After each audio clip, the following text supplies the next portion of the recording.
Alright guys, I am having trouble uploading this video to YouTube. I've done it 3 times now. So what I'm going to do is I'm going to do it in 3 parts to see if that will help and I'll be able to upload it. So today we're going to talk about distance word problems, and before we start working with distance word problems, we need to know what kind of distance problem it is. And that's one of the things that makes distance word problems so difficult. The first thing is that you have to know, is it a return trip? Is it opposite? Are the people going in opposite directions, or are the people going in the same direction? Now, let's look at the example of a return trip. So if you say you're starting at school at home in the morning and you're going to school. So here's home over here and here's school over here. And then after school, you get in your car and you take the same exact path. And they don't have to be straight lines. I'm just drawing them as straight lines.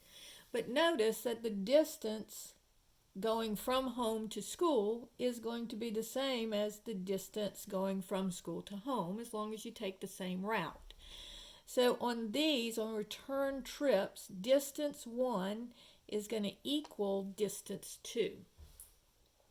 Now, if you're going in opposite directions, so let's say we have two guys, one is starting over here and is going to the left, and the other guy, going to the right, and the other guy is over here and he's going to the left. So if they start out, let's say that this guy goes 4 miles and this goes 6 miles, notice they're starting out 10 miles apart. And so here with opposite directions, we're going to add the two distances, because however far this guy goes plus however far this guy goes is going to be my total distance.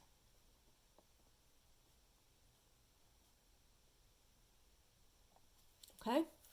And that also works if they're starting in the same place and one guy's going this direction and the other guy is going this direction.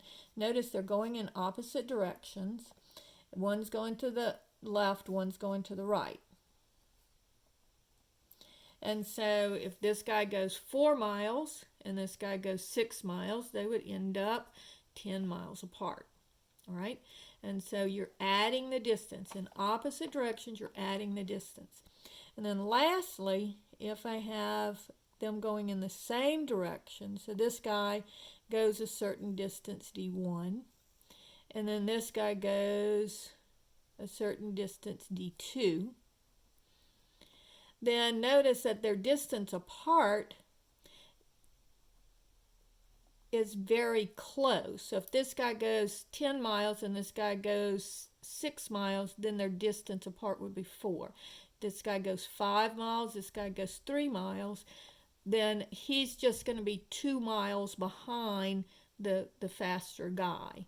All right, so in this one, it would be d1 minus d2. You take whatever is the larger one and you subtract the smaller one. And that would be their distance apart. Okay, so just to recap, if it's a return trip and you're going one place and then coming back, you're going to set them equal to each other. All right. If it's opposite directions, you're going to add. And if it's the same direction, if they're going in the same direction, subtract. So same, subtract, opposite, add, return trip, set them equal. Now the last thing you need to know before we start working problems is that the distance is equal to the rate times the time. So the rate here is your speed, and of course t is your time, and d is your distance. Now the rate of speed kind of tells you what you're going to have for your time and your distance. So for example, if it says you're going 50 miles per hour, then that tells you your distance is going to be in miles and your time is going to be in hours. Okay, so you have to make sure that sets up right. And y'all already know that distance is equal to rate times time because y'all drive cars. So if you're going 50 miles per hour and you go for 2 hours, how far would you have gone? Well, the first hour you would have gone 50 miles. The second hour you would have gone 50 miles. So 50 times 2 is 100 miles. If you went 50 miles per hour for 3 hours, it would be 50 times 3 would be 150 miles. And notice that because the speed is in miles per hour, the time is in hours and the distance is in miles. So I'm going to go ahead and stop the video and see if this will upload since it's not as long, and then I will come back to do the examples.